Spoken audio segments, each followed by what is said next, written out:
Bienvenue.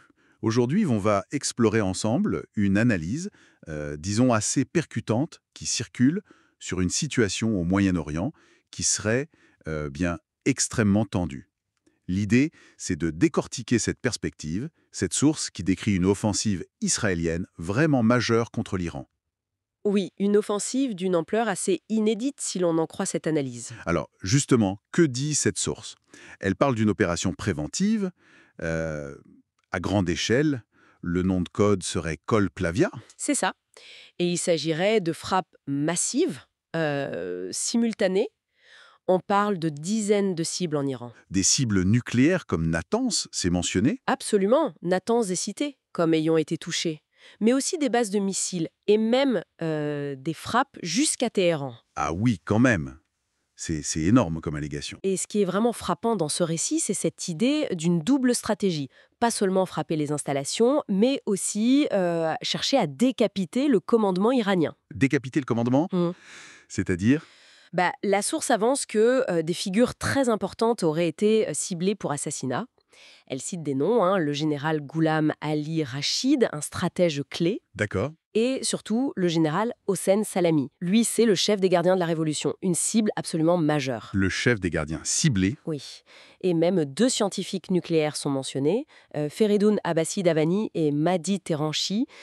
L'analyse interprète ça comme une volonté de désorganiser totalement l'Iran. C'est presque difficile à croire, une telle audace. Et la réaction iranienne, qu'en dit la source? Alors là, la description est celle d'une réaction immédiate. Fermeture de l'espace aérien, des réunions d'urgence partout, Logique. et surtout, le point culminant attendu, voire déjà arrivé au moment où la source enregistrait, c'était une déclaration de guerre imminente de l'ayatollah Khamenei contre Israël. Une déclaration de guerre immédiate. Oui, la source mentionne même des échos pas totalement confirmés à ce moment-là, de chasseurs iraniens qui décollent, de missiles balistiques lancés, en gros un point de non-retour quoi. Waouh.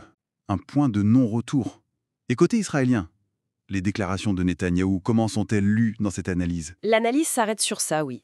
Netanyahou aurait revendiqué une frappe réussie au cœur du programme nucléaire et balistique iranien. Donc un succès, selon lui. Oui, mais, et c'est là que l'interprétation devient intéressante, Israël aurait aussi dit vouloir continuer les frappes, pendant des jours, peut-être des semaines. Ah.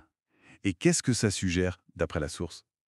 Ça pourrait vouloir dire que l'attaque initiale n'a peut-être pas tout à fait atteint ses objectifs, surtout contre des sites très très protégés, souterrains, comme Natanz par exemple. D'accord. Donc l'idée serait que Israël non seulement continue, mais peut-être cherche à entraîner d'autres acteurs. Les États-Unis par exemple. C'est exactement la question que pose l'analyse. Malgré les démentis américains, on cite Marco Rubio qui dit « Non, on n'est pas impliqué ». Oui, les démentis officiels. Oui, La source exprime une conviction très forte d'une implication américaine bien plus profonde. Pas juste un feu vert, mais peut-être une coordination active. une coordination. Quels indices coïncidaient avec le moment de l'attaque? Bon, c'est présenté comme un indice possible. L'analyse suggère qu'entraîner Washington plus directement, ce serait une partie de la stratégie israélienne.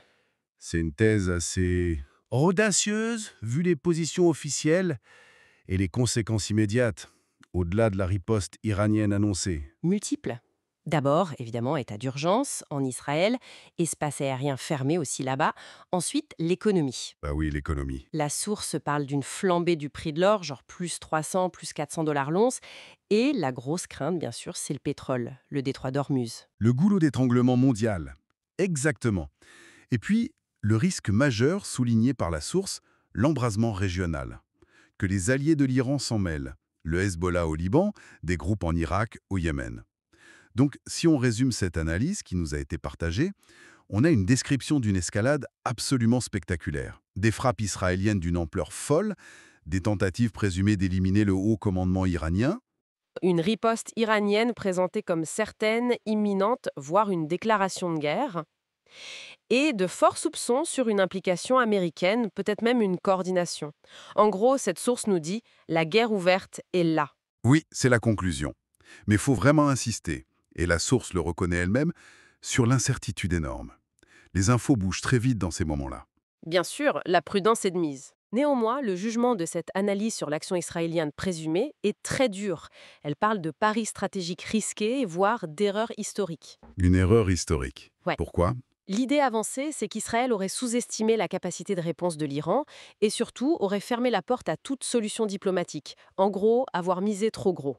Et cette source conclut en disant que ce n'est que le début. C'est ça. Elle utilise l'image de la sirène qui annonce une catastrophe terrifiante, donc une vision très sombre de l'avenir immédiat. Bon, si ces allégations, même en partie, se confirmaient, la question qui reste, c'est quelle forme prendrait cette confrontation et quelles conséquences à long terme pour la région et pour nous tous finalement. C'est vertigineux d'y penser.